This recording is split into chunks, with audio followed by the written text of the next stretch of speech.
ایک شخص آیا اور اس نے کہا کہ میں یہ جرم بھی کرتا ہوں، چوری بھی کرتا ہوں، میرے سے بدی بھی سرزد ہو جاتی ہے، میں جھوٹ بھی بولتا ہوں۔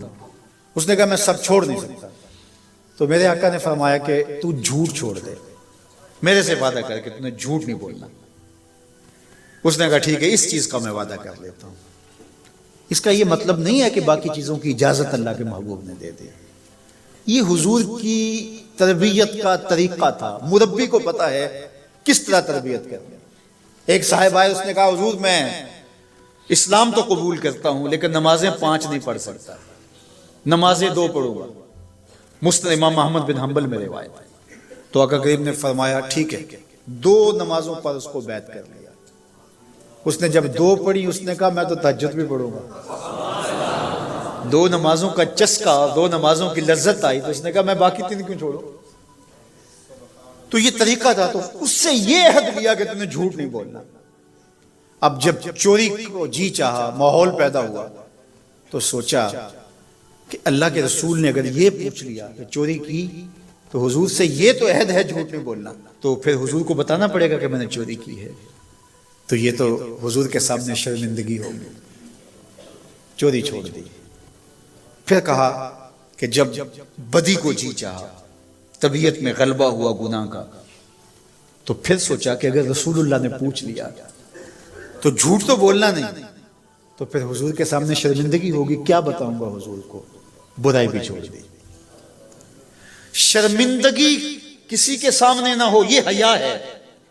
جب حیا کسی کا پیدا ہو جاتا ہے تو پھر اعمال میں اعتدال پیدا ہو جاتا ہے، اعمال میں خوبصورتی پیدا ہو جاتی ہے، اچھے اور صالح اخلاق نصیب ہو جاتے ہیں۔ اس لیے ہمارا دین ہمیں حیا کی تعلیم دیتا ہے، بڑوں کا حیا اس کی تعلیم دیتا ہے۔ حضرت عبداللہ بن عمر رضی اللہ تعالیٰ عنہ فرماتے ہیں کہ مجمع صحابہ تھا، حضور تشریف فرما تھے۔ آقا کریم نے فرمایا کوئی ایسا درخت بھی ہے جو مسلمان جیسا ہو؟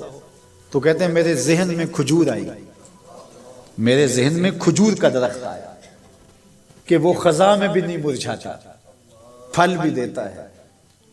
لیکن میں نے دیکھا کہ حضرت ابو بکر خاموش بیٹھے ہیں، حضرت عمر خاموش بیٹھے ہیں، انہوں نے کوئی جواب نہیں دیا۔ ان کا حیا کرتے ہوئے میں نے بھی جواب نہیں دیا۔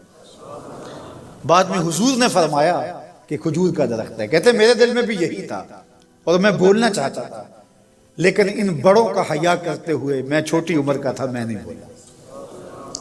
یہ ہمیں بڑوں کا ادب، بڑوں کی تعظیم، بڑوں کی حیا کا سبق دیا گیا ہے، درس دیا گیا ہے، یہ ہمیں سکھایا گیا، یہ ہمیں بتایا گیا، یہ ہماری زندگی کا حصہ ہے۔ حتیٰ کہ حیا تو چھوٹوں سے بھی کیا جاتا ہے۔ بہت سارے ایسے کام ہیں چھوٹے بچوں کے سامنے جائز بھی ہوں تو ہم نہیں کرتے، کہ یہ بچوں کے سامنے کہنے کی بات نہیں ہے، یہ بچوں کے سامنے کرنے کا کام نہیں ہے۔ جائز امور بھی ماں باپ کے سامنے، بڑوں کے سامنے نہیں کیے جاتے۔ تو یہ آداب میں سے ہے۔ کسی کے سامنے جو ہے وہ اپنے ناک کو جھاڑنا، یہ حیا کے منافی ہے۔ کسی کے سامنے زور زور سے کھانسنا، اگر اس طرح کی ضرورت ہو تو آپ باہر اٹھ کے چلے جائیں یا اس آواز کو دبانے کی کوشش میں لگے رہیں۔ اس طرح خروج ری ہے، بندہ مجبور ہو جائے تو الگ بات ہے، ورنہ حیا کا تقاضا یہ ہے کہ مجلس کے اندر موجودگی میں اس سے گریز کیا جائے، حتیٰ کہ اس کی سمیل پھیلے اور دوسروں کو تکلیف پہنچے، یہ بھی حیا کے منافی۔